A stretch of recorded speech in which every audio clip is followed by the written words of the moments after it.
gracias.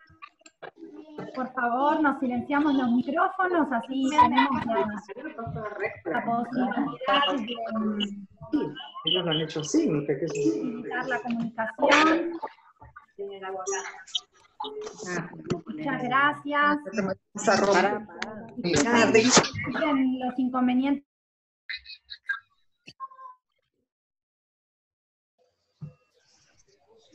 Que tienen 200. Por favor, muchas gracias, bienvenidos. Agradecemos que se silencien, por favor, así nos podemos escuchar. Lamentamos los inconvenientes técnicos que tuvimos respecto a, bueno, la transmisión de nuestra reunión de Zoom a YouTube. Bueno, la tecnología se nos complicó en el día de hoy, les pedimos disculpas. Vamos a esperar unos minutos más mientras que ingresa el resto de la gente. Gracias por haber esperado tanto tiempo, dispuesto su tarde para escucharnos. Se propone para optimizar un poco que estemos, salvo los que estemos conversando, que estemos sin cámara y sin video, como para facilitar la conectividad de todos. Jenny, ¿me escuchás un segundito? Jenny, va ingresando la gente y yo los voy a silenciar a todos. Cuando vos veas que quedás silenciada, habilitas tu micrófono, ¿sí? Quédate pendiente de habilitar tu micrófono. Gracias.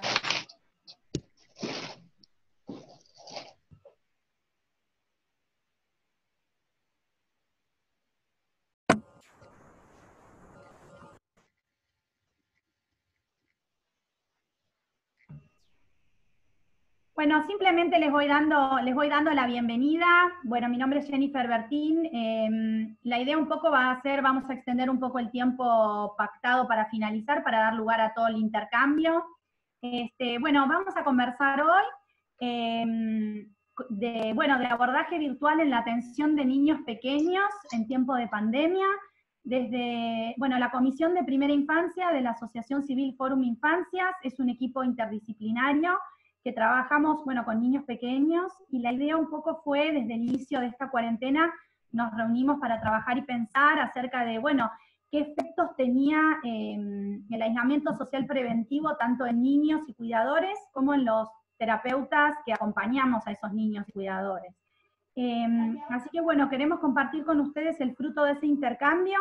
Vamos a escuchar a las disertantes, y luego vamos a tener un intercambio. Les pido que yo voy a ir dando voz a los comentarios de ustedes, que les pido que lo hagan por escrito en el chat de acá del Zoom, y bueno, les pido que lo plasmen por ahí. Yo voy a ir dando voz a esos comentarios. Bueno, ahora le pedimos a Silvia Morisi que se dé audio. Ella es psicóloga y psicoanalista, especializada en vínculo temprano. Silvia, bueno, te escuchamos. Bueno, buenas tardes a todos y todas los que soportaron estoicamente junto con nosotros, digamos, las vicisitudes justamente de lo que vamos a plantear hoy, que es el estar transmitiendo, conversando, atendiendo clínicamente a nuestros pacientes, y transmitiendo ideas, y tratando de pensar con otros y juntos a partir de lo virtual. Método novedoso que se ha instalado como parte de nuestras vidas de hoy, en esta nueva realidad que estamos atravesando. Esta es una muestra gratis. Podríamos con esto concluir nuestro encuentro. Solamente recogiendo las ansiedades que a todas nos despertó la responsabilidad de la convocatoria, por el deseo del compartir experiencias y prácticas que nos tienen, sí, con un grado de ansiedad permanente. Por eso la idea de conversar juntos, y bueno, y acá hemos pasado una hora de zozobra, de incertidumbre, de inquietud, sin saber si vamos a poder sortear la dificultad de lo virtual para poder encontrarnos así, con los cartelitos, escuchándonos mientras apagamos nuestros micrófonos, y finalmente, bueno, así como nos pasa en nuestra clínica, lo vamos logrando, no sin una cuota alta de ansiedad. La de ustedes de la espera, la nuestra de la incertidumbre y el no saber si finalmente llegamos a buen puerto o no. Parte de esto es lo que vamos a conversar hoy. Bueno, como dije recién, digamos, esto nos anticipa de lo que vamos a hablar. Cómo nosotros, digamos, los que estamos convocados acá para conversar con ustedes, digamos que somos profesionales de distintas disciplinas. Yo soy psicóloga, Ale es musicoterapeuta, Bettina es psicomotricista.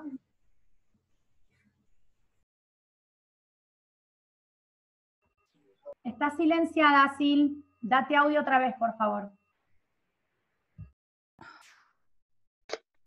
¿Ahora sí? ¿No se me escuchó nada? Sí, solamente estabas diciendo las profesiones de cada una, igual yo las voy a ir presentando, podés continuar tranquila. Bueno, lo que decía es que el motivo de juntarnos hoy a conversar tiene que ver con el poder pensar juntos lo que nos ha pasado a nosotros como profesionales de la salud, que tuvimos que salir a reinventarnos de alguna manera para poder responder a la demanda novedosa que despertó esta situación de crisis, digamos, y nosotros poder flexibilizar nuestra escucha, nuestra mirada clínica para poder responder a esta demanda. Una crisis, digamos, vamos para ponerle un nombre, yo creo que esto representa una crisis, en el sentido de la ruptura de un orden preestablecido. En ese sentido, lo que provoca, digamos, las primeras reacciones tienen que ver con el desconcierto, tienen que ver, ¿se me escucha? ¿Está bien? ¿Sí? Sí, por favor les pedimos que se silencien siempre, así damos lugar al que habla y no invadimos con ruidos que nos distraen. Gracias. Y también creo que apagarlos, ¿no? Para mejorar la transmisión, apagar las cámaras, por favor. Entonces les decía, digamos, que el punto de partida va a ser tratar de pensar juntos este concepto de crisis, digamos, que yo creo que igual, bueno, serán los filósofos, los sociólogos, los antropólogos que van a hablar seguramente mucho de qué significa desde el punto de vista de sus disciplinas esta crisis planetaria, diría yo.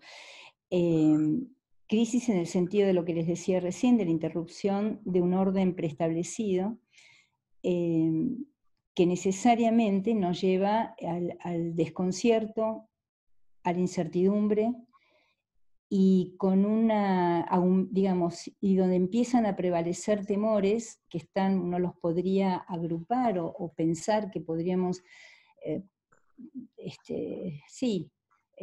agruparlos en que son temores en relación a la muerte, en relación al otro y en relación al afuera. A la muerte, si bien la vida, digamos, conlleva la amenaza de la muerte, no es ninguna novedad que somos mortales, digamos, pero nadie en su sano juicio se la pasa atravesando una vida pensando en la muerte. Sin embargo, esta situación nos pone a la muerte, nos la reflota, nos la pone ante la vista. ¿Por qué miedo al otro? Porque el otro semejante, se vuelve peligroso, es el contagio a través de los otros. El otro día una mamá me contaba que salió con su nenito por primera vez, y el nene se asustó de ver gente. Un nene pequeño, de 4 años, que dijo: hay mucha gente, vámonos a casa. Me provocó una angustia, digamos, pensar en el miedo a la gente, ¿no? Miedo a los otros, miedo... Es decir, esto es lo que creo que nos va a llevar un tiempo a analizar y profundizar y ver, digamos, qué marcas va a ir dejando esta ruptura de un orden preestablecido, sumergida en estos temores que acabo de describir. Sin dudarlo va a dejar marcas, marcas subjetivas, que las veremos y las estudiaremos a medida que tengamos la capacidad de procesar y de elaborar esto que vayamos viendo y viviendo. ¿Por qué digo viendo y viviendo? Porque esta situación, digamos, esta crisis que nos atraviesa a todos por igual, pero no nos provoca efectos por igual, digamos. Dado que no todo, digamos, dependerá, y esto es una obviedad, digamos, es decir, de las diferencias tanto de estructura de personalidad que cada persona tenga, digamos, digamos, para ver qué grados de fortalezas lo encuentra esta situación de atravesamiento de crisis invadida por estos miedos a los que aludí, además del estado de vulnerabilidad social la cual uno esté atravesando, digamos. Claramente no es lo mismo soportar el aislamiento, que es el otro de los factores que están intervinientes en esta crisis, el aislamiento social, el aislamiento, el estar separado de los otros, lo que este nene aludió, la gente como el otro se vuelve un desconocido peligroso y no podemos estar cerca de los afectos de las personas que nos sostienen y nos contienen, tengamos la edad que tengamos. Entonces, como les decía, el tema de no será igual para todos, porque depende de factores singulares, cómo atravesemos crisis globales. Y digamos, los sectores de la población que pertenecen a los sectores más vulnerables y vulnerados, tienen otras, por supuesto, que atravesarán esta crisis desde la vulnerabilidad y desde la vulnerabilización, digamos. Esto en cuanto al contextuar, que es un poco la idea de por qué comienzo yo a hablar en este conversatorio, es como para contextuar desde dónde vamos a hablar como terapeutas, desde nuestras distintas prácticas, a qué nos hemos visto desafiados, digamos, cuáles fueron las cuestiones que tuvimos que salir como les decía hace un rato, a reinventar a partir de lo novedoso por lo que estamos atravesando. Silvia, te quedan 5 minutos. Ok.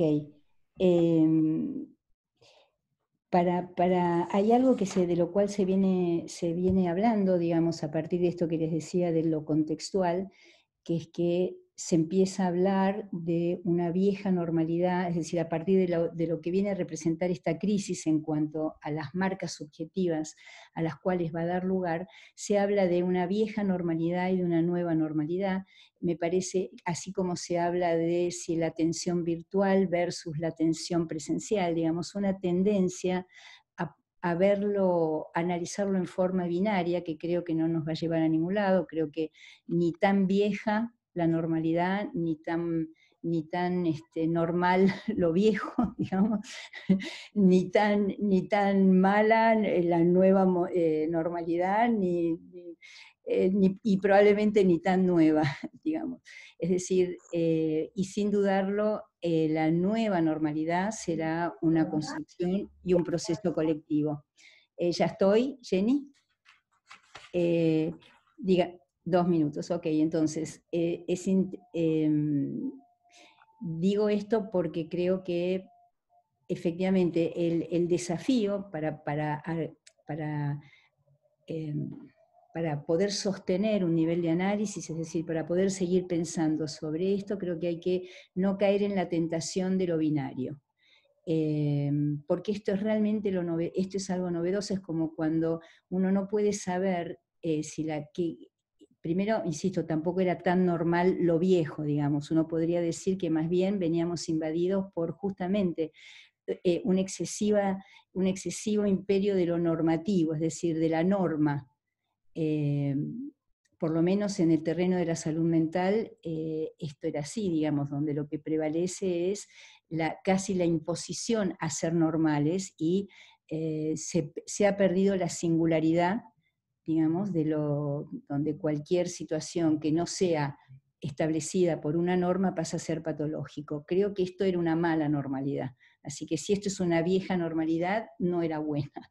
Y la nueva no deja de ser un desafío y una oportunidad, ya que representa un proceso creativo en el cual vamos a estar involucrados todos. Entonces esto es una novedad que no podemos atribuirle, no tenemos por qué sospechar que va a ser peor que la vieja, dado que la vieja no era tan buena, empecemos por ahí. Esto me hace acordar a cuando un adolescente está en plena búsqueda vocacional y algún adulto tiene la buena idea de decirle que la profesión que eligió no va a tener trabajo con ella, que le va a ir mal, que que nunca va a poder mantenerse con esa profesión. Esto es delictivo, no sabemos el futuro. No podemos predecir el futuro, el futuro es lo novedoso y dependerá de las capacidades creativas de cada uno para que esta nueva normalidad, digamos, sea probablemente la oportunidad de que sea mucho mejor que la vieja. Bueno, con este contexto pasaremos por las distintas prácticas a ver cuáles han sido los aprendizajes y cuestiones que vamos a compartir desde las distintas prácticas.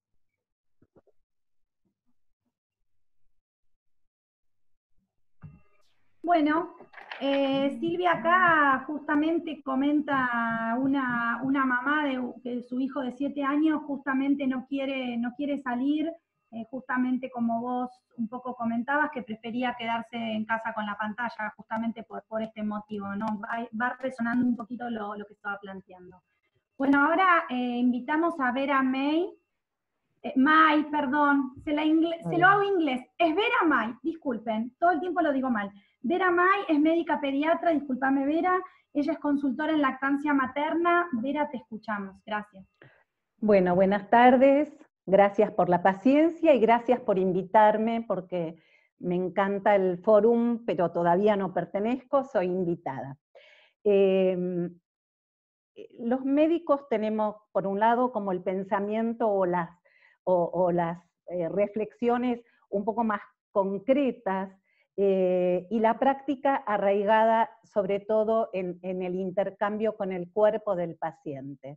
Entonces el cuerpo acá no está ausente, pero para el médico no se puede explorar, que es la base de nuestra clínica, de nuestra semiología.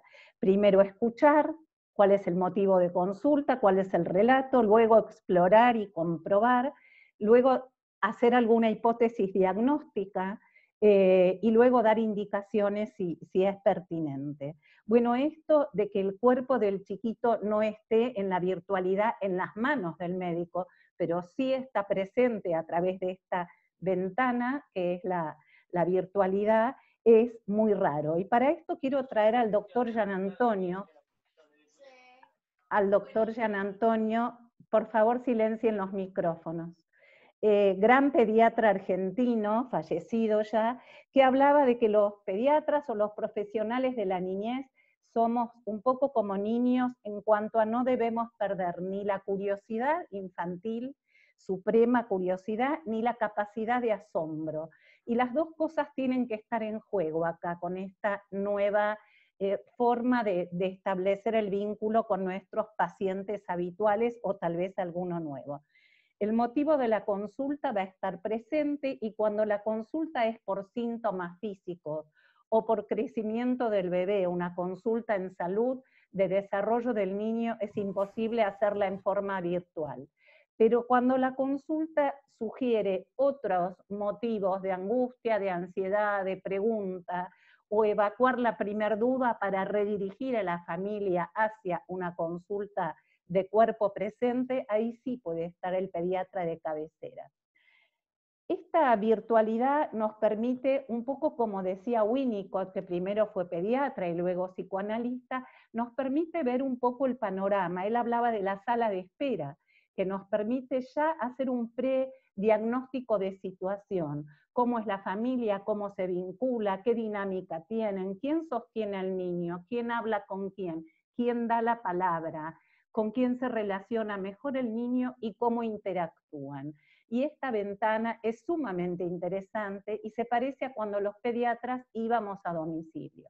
Hace unos 15 años más o menos se dejó de usar esta práctica tan frecuente, que era muy interesante, tenía su sacrificio, su cuota, pero era muy interesante ver las casas, el lugar geográfico, qué está asignado para que juegue el niño, dónde duerme, cómo es el hábitat del niño. Y esto, si bien abona a la curiosidad del profesional, le da muchísima data, pues por esta ventana también vemos cómo interactúan, quién sostiene, cuando el niño llora, quién sigue hablando y quién lo calma, etc. Cuando la consulta es de lactancia, a lo que me dedico mucho, y eso es primerísima infancia en general, bueno, por supuesto pido ver si se trata de algo físico, dolor de la madre, grietas, el niño no come bien, etc., hay que mirar la situación dinámica, cómo come, quién comienza, cómo lo sostienen, qué hacen, mirar los pechos de la mamá que pueden estar lastimados. Cuando la consulta es pediátrica y no de lactancia, se trata de que la familia se sienta alojada por el profesional, que el profesional piense con ellos en una convergencia de objetivos. Como dice Daniel Stern respecto a la madre, que legitima el accionar lúdico del niño.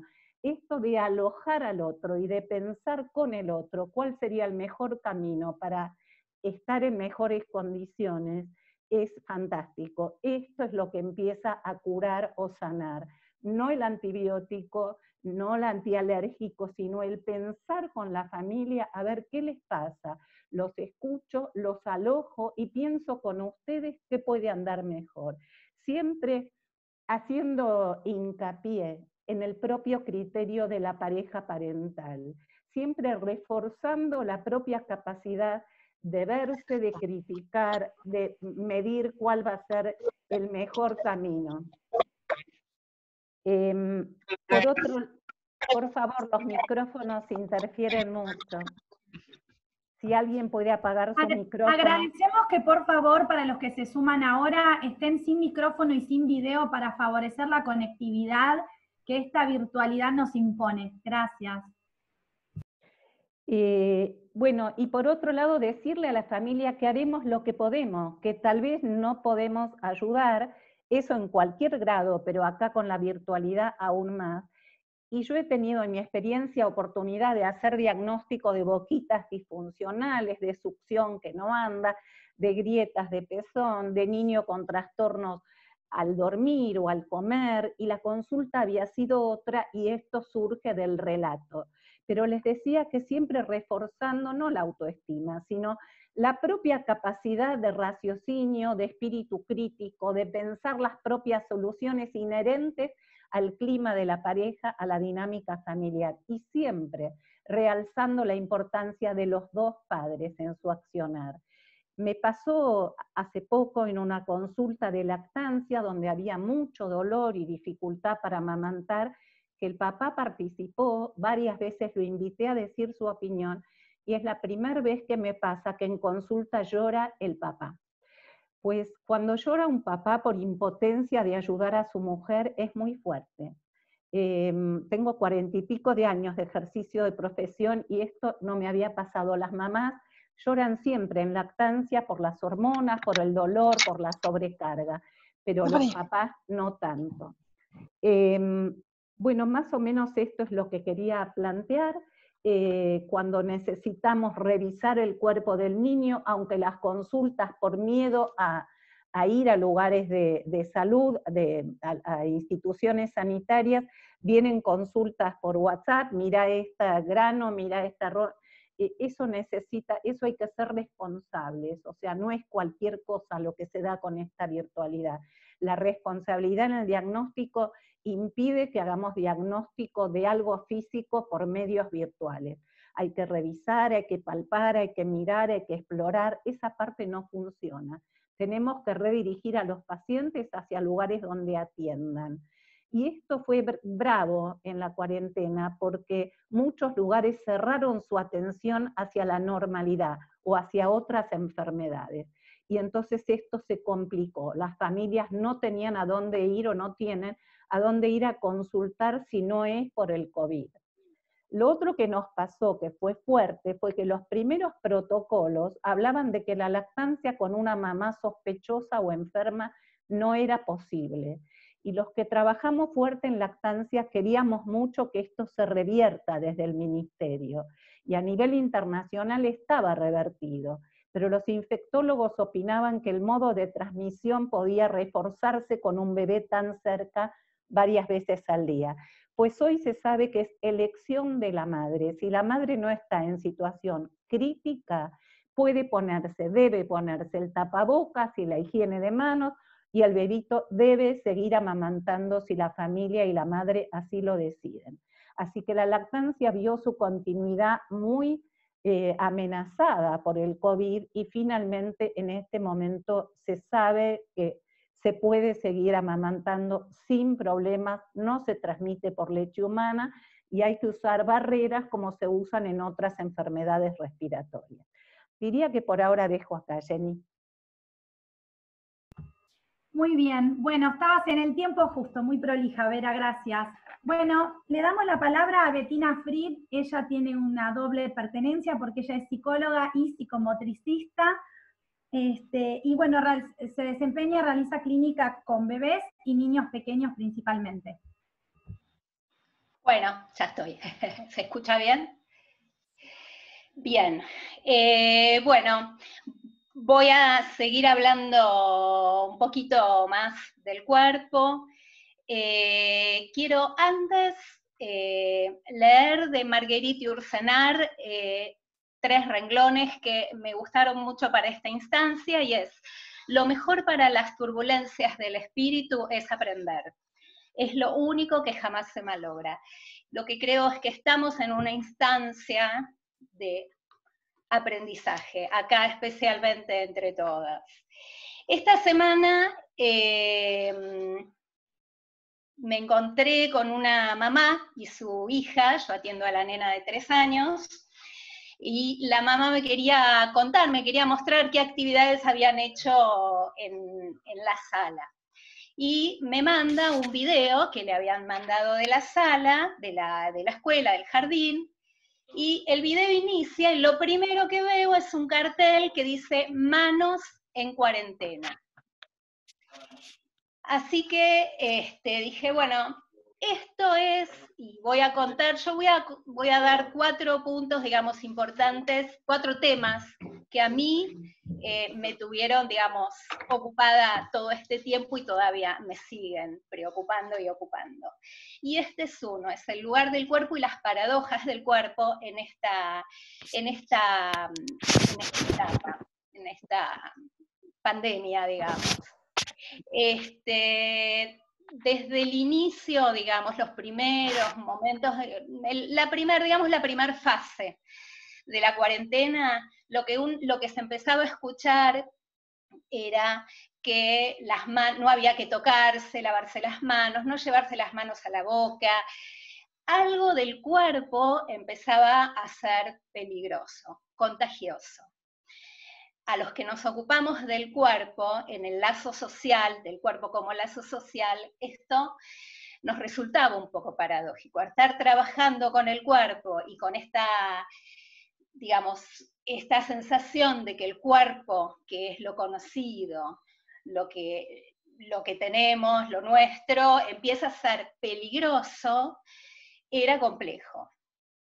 las manos dejan de usarse, se empieza a hablar de empezar a usar el codo. Yo no sé ustedes, yo con el codo soy torpe total. La otra vez subí al ascensor, quería tratar de marcar el piso y no había forma. Pero bueno, hay que usar el codo. El codo, la verdad que para mí siempre fue algo más de defensa, de separar. Sin embargo, ahora se está usando para unir. La piel es otra de las cosas que nos sirven para juntarnos, para el contacto. El tema del tacto queda dejado de lado. Esto que para nosotros es tan importante, pues los bebés y los padres empiezan a conocer su cuerpo a partir del tacto. Hay especialistas, Nathanson, por ejemplo, escribió, de acuerdo, Nathanson es un periodista, escribió una nota y hablaba sobre la importancia justamente del tacto, de que nos toquen, de que nos sentimos mejor cuando nos tocan. Balón también hablaba de esto en relación a las emociones. Luciano Lutero también escribe, tiene un libro sobre las caricias, y lo que él dice es que al tocar somos también simultáneamente tocados por otros. Digo, esto del contacto queda de lado. Inclusive esto que decía Silvia en relación a los niños, esta desconfianza, los niños que son tan táctiles salen y tocan, tienen que salir y no pueden tocar, empieza como una cuestión de desconfianza en relación al otro. Esto es pregunta, ¿no? ¿Cómo va? ¿Qué va a pasar, digamos, con estas salidas? De hecho, hay niños que ya están saliendo. A mí me pasó también de un pacientito que en su primer salida miraba todo el tiempo para atrás, la mamá lo miraba, le decía, bueno, ¿qué pasaba? Tenía miedo de que viniera el virus, que el virus lo atrapara. Otras cuestiones que tienen que ver con el cuerpo y que empezamos a escuchar es el tapaboca, los anticuerpos, ¿no? Como el anticuerpo. Será el órgano, la diferencia entre cuerpo y órgano. Esta es otra cuestión que me parecía importante, y es que no es el órgano el que necesita la caricia, sino el cuerpo. Por eso nos es tan importante el tocar, el que nos toquen. Vera hablaba en relación al médico, porque es el cuerpo es mucho más vulnerable que el organismo. Otro tema que también me resultó así importante es el tema de la imagen del cuerpo. Con pacientes, yo trabajo con pacientes que no hablan, no tienen lenguaje, no se han apropiado del lenguaje por edad madurativa, son muy chiquitos, y otros por patología, tienen trastornos del espectro autista o, digamos, situaciones en las que todavía no han llegado a construir la imagen del cuerpo. Y la situación de la virtualidad y de la pantalla era complicada para la atención. Estar viendo a alguien tan directo era como muy abrumador, con lo cual tuve que buscar de qué manera atender a estos niñitos sin estar directamente frente a la pantalla.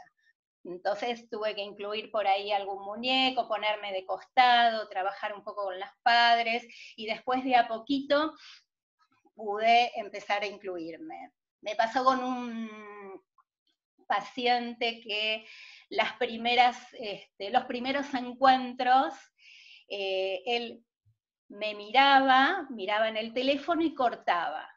Yo volvía a llamarlo, me miraba y volvía a cortar. Y de ahí apareció como un juego medio de escondidas que él pudo sí sostener con la pantalla. Eso pasó muy al inicio y ahora ya estamos pudiendo sostener un tiempito más, por supuesto que muy corto él frente a la pantalla. Otro tema que me parece importante a tomar es el tema de la presencia de los padres, que me gusta llamarlo de acuerdo a como Pablo Peusner lo llama, el dispositivo de padres, hermanos y parientes. algo que se hace tan presente ahora en la virtualidad. Esto es también dispositivo, hablamos de un dispositivo que produce subjetividad, de un dispositivo como red, ¿sí? Bueno, esto está muy presente en las sesiones, a veces inclusive padres que ya en la sesión, en la presencial, digamos, estaban también presentes. Bueno, es importante trabajar con ellos también, hermanos. Digo esto que estaba antes presente, antes de esta situación de lo virtual, porque la verdad es que no estamos trabajando solo en la situación de la pandemia, estamos trabajando también con la historia de esa familia y de esos pacientes. Entonces me parece que estas cosas son importantes. Moti Ben-Shakar, que es un psicólogo que se especializa en situaciones así de conflicto, lo que él dice es que en estas situaciones los niños llegan a una situación de ajenidad, entonces lo que hay que tratar de ofrecerles justamente es algo del marco de lo que ellos ya venían teniendo. Y me parece que el continuar las sesiones tiene que ver con esto, con poder ofrecerles algo de lo que ellos venían ya teniendo, que es sus sesiones, sus espacios, la escuela, el jardín, los Zoom, que son tan difíciles de sostener, pero me parece que son parte de esto. Bueno, y después, por último, lo que les quería contar es qué me pasó a mí en este tiempo. Por supuesto voy a acordar con Vera que en ningún momento se me ocurrió no atender, no retomar la atención. Por supuesto que lo virtual era muy diferente, yo tenía que ver de qué manera, más que nada con pacientes que no hablan. Así que, y lo primero que, en este primer impacto, lo que me pasó fue que empecé sentada en un escritorio mirando así como estamos ahora hablando. Esto fue, lo primero era como generar algo de lo íntimo, de ver qué era lo que pasaba cerca de la pantalla, empezar a hablar con los padres. En un segundo momento empezaron a aparecer también, fue un tiempo y empezaron a aparecer los miedos, empezaron a aparecer las angustias, poder alojar estas angustias, poder ponerle, empezamos a tratar de poner con los niños imagen a estos temores, qué objeto podían ponerle ellos, asociar en relación a estos miedos. Aparecieron los monstruos, apareció el lobo, el cuento del lobo empezó a aparecer, y era importante poder, buscar, simbolizar un cuerpo por fuera, empezar a construir un cuerpo por fuera del virus para los niños, más allá del virus. Había una nena, por ejemplo, que me contaba que estaba en medio del juego, que estaba armando una cápsula para poder salvar a toda la humanidad. Otra iba al balcón chiquitita, 2 añitos, y gritaba desde el balcón, ayuda, ayuda, que la mamá me decía, no quiero sacarla al balcón, quiero que salga, era muy al principio, pero grita, así que bueno, empezar a trabajar con estas situaciones. Y por último, digamos, el último tiempo, y es este en el que estoy transitando ahora, logré alejarme de la pantalla y poder armar algo más, digamos, de lo corporal, el consultorio, traer más objetos, materiales, globos, digamos. Empecé como ya a incorporar algo más del espacio, un espacio más amplio, y coincidió, esto me di cuenta, coincidió con la salida, las primeras salidas que se empezaban a hacer para los niños. O sea, empezar a ampliar algo también del espacio. Vamos redondeando, Beth. Y ya estoy. Así que, bueno, esto fue en general lo que fui trabajando. Me parece que la tecnología quedó como en un lugar de medio de comunicación, dejó de ser ese juego que aparecía y los chicos están pegados a esto, sino que empieza a servir para comunicarse. Bueno, ahí estoy. Muchas gracias. Bueno, hay muchos intercambios acá del público, agradecemos, lo iremos retomando ahora en unos pocos minutos. Estamos tomando nota de todo lo que nos están compartiendo, muchas gracias. Ahora le damos la palabra a Alejandra Giacobone, ella es musicoterapeuta y es especializada en desarrollo infantil temprano. Te escuchamos, Ale. Bueno, aquí vamos a seguir conversando un poco, entonces, gracias por seguir hasta este momento, ¿no? Después de tantas ansiedades y dificultades que tuvimos, pero bueno, es parte de la crisis, como bien dijo Silvia. Hay muchas cosas para decir, muchas cosas para hablar, pero voy a tomar 3 ejes que son los que en este momento estoy pensando en relación al proceso de lo que viene sucediendo hasta el momento, y es el eje del tiempo, el eje de la voz y el eje del silencio. Y también, para seguir en la misma lógica de 3, ubiqué 3 momentos a grandes rasgos para poder contarles y compartir con ustedes lo que me fue pasando y lo que fui compartiendo con otros también durante este tiempo desde marzo, desde que comenzamos, desde que se rompió el mundo. Yo no tengo la evidencia de que haya detenido, sino de que hay algo que se rompió, hay algo que no está como estaba, se rompió. Y hay algo que me viene pasando también, es que cada palabra con la que se nombra alguna de las situaciones actuales, estados anímicos, análisis de situación, las pongo en duda y en tensión, todo el tiempo. No me identifico directamente ni con la palabra detenimiento, el mundo se detuvo. No, yo no siento que el mundo se detuvo, no sé, ¿se detuvo o se rompió o cambió? Estamos trabajando con la ausencia. ¿Hay ausencia o hay otras presencias? Bueno, esto es parte de lo que fui pensando en este tiempo. Pero para contar un poco cómo empecé a pensar en estos 3 momentos, el primer momento cuando recién empieza la situación de la cuarentena y los que trabajamos con niños pequeños nos encontramos con que, bueno, a partir de mañana no se puede ir más al consultorio. Y uno tiene pacientes que atender, y si bien para mí la virtualidad de estas plataformas no me eran desconocidas, hace muchos años que superviso y trabajo a través de la posibilidad que me da la plataforma, la verdad que atender pacientes a través de un Zoom, de un WhatsApp, no era algo que yo viniera haciendo. Y en ese primer momento yo siento que me marcó y sentí que marcó el exceso.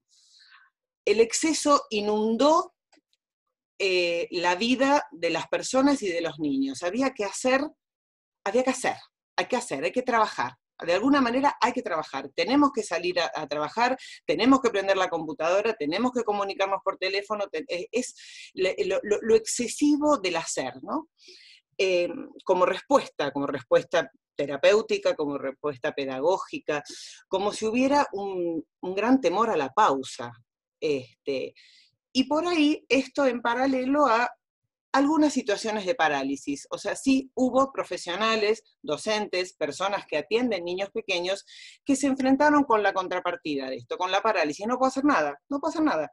Si no voy al consultorio y estoy ahí con el paciente, yo no puedo hacer nada, ¿no? Entonces, entre estos 2 extremos, yo me identifico ubicándome más ahí en ese lugar del exceso, ¿no? Hay que salir a trabajar de cualquier manera. Entonces, una primera etapa de pensar, construir estructura, porque para ponerse a trabajar de esta manera hay que pensar una estructura, hay que construirla. De a poquito, cuando uno más o menos armó la estructura, la manera, cómo iba a ser, llamé a todos los papás, me comuniqué con cada uno, les expliqué más o menos cómo íbamos a intentar atravesar este tiempo, pensando que iban a ser 15 días, un mes. No estaba en mi cabeza como la de muchos colegas que íbamos a estar tanto tiempo. Bueno, esto es por ahora, esto es por ahorita, y vamos a manejarnos, vamos a acompañar, hay que acompañar y sostener el vínculo. Pero esto se fue extendiendo y aparece un segundo momento, que para mí es el más rico, porque es donde se construyen un montón de cosas. Es donde uno advierte, o al menos con otros colegas, advertimos que esa expresión del exceso, tanto el propio como el ajeno, empieza a revelar y a develar cosas que estaban antes, ¿no? Yo hace poco escribí algo que se llama Como siempre o más que nunca, ¿no? Uno empieza como a darse cuenta que estamos teniendo dificultades, estamos teniendo problemas que también estaban antes, por ahí de otra manera, por ahí de otro modo, dificultades para sostener la interdisciplina, pero ahora o antes también había dificultad. Dificultades para tolerar la incertidumbre, ¿son de ahora o antes también estaban? Después hay un momento que tiene que ver con los mayores o menores recursos profesionales que se tienen para encarar una tarea. Y acá empieza la especificidad musicoterapéutica a hacerme pensar, reflexionar, pensar con otros colegas. ¿Por qué? Porque la voz y el silencio, que no son los únicos elementos de la sonoridad, pero sí son dos elementos muy importantes de la sonoridad humana, cobran una relevancia en este momento muy importante. Los niños pueden no hablar, pero suenan. Nosotros tenemos la palabra frente a la pantalla y también tenemos la sonoridad frente a la pantalla. Hago una salvedad aquí porque tiene que ver con esto de lo que era y lo que empieza a aparecer a partir de ir desarrollando la atención musicoterapéutica a través de las nuevas tecnologías, del uso de las nuevas tecnologías. La voz con la que yo me presento, la voz con la que yo me dirijo, es más que una fonación, no es que solamente estoy fonando, tiene que ver con toda mi estructura. Y tiene que ver también con cómo me escucho y cómo me escuchan. Entonces acá empezamos a pensar que la atención musicoterapéutica, ahora y antes, soporta una atención epistemológica, entre entretener, divertir, musicalizar, calmar, o sea, aplicar música, un modelo de la prehistoria de la musicoterapia, pero que como en muchas otras prácticas, en algunos aspectos persiste, y la escucha de la musicalidad, que es el foco de la musicoterapia que yo practico. Esta atención epistemológica, ¿a qué se dirige? A buscar la mejor manera de usar lo que hay como un derecho, porque el paciente, los niños, tienen derecho a esta modalidad, tienen derecho a seguir siendo atendidos, a que se les siga dando la oportunidad de ser escuchados. Y yo tengo la obligación y la responsabilidad de hacer de esto lo mejor que pueda, con lo que tengo y con lo que puedo aprender. Acá retomo también lo que decía Bettina, no solamente con lo que tengo y con lo que se me ocurre, no de cualquier manera, con lo que tengo, con lo que sé, con los saberes previos y con aquellos que soy capaz de aprender, capaz de entender y de conocer. Esto en este segundo momento abre una situación paralela. Una gran conceptualización que viene a confirmar saberes previos y conceptualizaciones previas y novedades en relación a la voz, al silencio, a la sonoridad como, bueno, esto que en la musicoterapia que yo practico decimos, es irreductible al cuerpo y a la palabra. La voz no es una manifestación del cuerpo, la voz construye el cuerpo que nosotros vamos teniendo. La voz no es mero vehículo de la palabra, la voz hace que la palabra sea posible. Estas conceptualizaciones, estas cuestiones que tienen que ver, históricas de hace muchos años, aparecen aquí, bueno, con mucha contundencia, me hacen pensar mucho, me hacen escribir, me hacen compartir con otros estos pensamientos, simultáneamente a todo un trabajo que tiene que ver con la teleasistencia. Porque ¿qué estamos haciendo? Teleasistencia, teleterapia, somos teleexpertos en la teleconsulta y hacemos telediagnóstico y teletratamiento. Entonces, esto también me llevó a estudiar, a entender qué estamos haciendo, cómo lo estamos haciendo, cómo se cobra esto que estamos haciendo. Aparecen las sobredimensiones y las subdimensiones de esto que se hace. La instancia prestacional, si las obras sociales lo van a cubrir, si no lo van a cubrir, si me van a pagar este trabajo, si no me lo van a pagar, si se minimiza o se sobredimensiona. Bueno, esto también hace que uno se ponga a estudiar un montón de cosas que en realidad la salud digital o la telesalud, que no es lo mismo que la teleconsulta, pero para lo que me interesa comentar aquí es suficiente, también viene a revelar y a develar un montón de cuestiones que por ahí antes estaban más, menos trabajadas en profundidad. Por ejemplo, ¿se puede mandar a una obra social la filmación de una sesión? ¿Puede una obra social pedirme que yo filme la sesión y se la mande para pagármela? No, ¿por qué? No, porque los derechos del paciente, no, porque el Código Civil, el Código Penal, y ahí uno empieza a ir hacia atrás y a mirar y decir, pero hay, ok, hay profesionales que suben fotos de los pacientes a las redes. Ah, entonces, para que recién nos enteramos que eso no se podía hacer.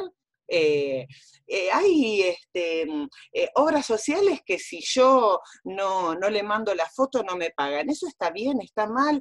En lo privado, ¿cómo me voy a manejar? ¿Qué valor se le va a dar al tiempo que me lleve? La mayoría de los profesionales que estamos trabajando de esta manera, que estamos sosteniendo la continuidad, ya en este segundo momento que va dando paso a un tercero, nos estamos encontrando con que lo que estamos aprendiendo es que no es una continuidad del acompañamiento, es una continuidad clínica. Lo que está continuando es la clínica. Y no solamente estamos en una continuidad de abordaje, sino que estamos iniciando abordajes, porque las personas sufren. Sufren antes de la pandemia, durante la pandemia, después de la pandemia. Los niños pequeños necesitan apoyos, las familias necesitan apoyos, necesitan escucha. Entonces, el derecho a la escucha, el derecho a hacerse escuchar de los niños, tiene profesionales que nos dedicamos a esto. Una de las perspectivas de la musicoterapia que yo practico es la de intentar que el niño se experimente a sí mismo como un ser comunicativo. Y esto es antes, durante y después de la pandemia. Pero la pandemia y la situación de la cuarentena trae otros agregados, otros condimentos. Y este es el tercer momento. El tercer momento de gran preocupación para mí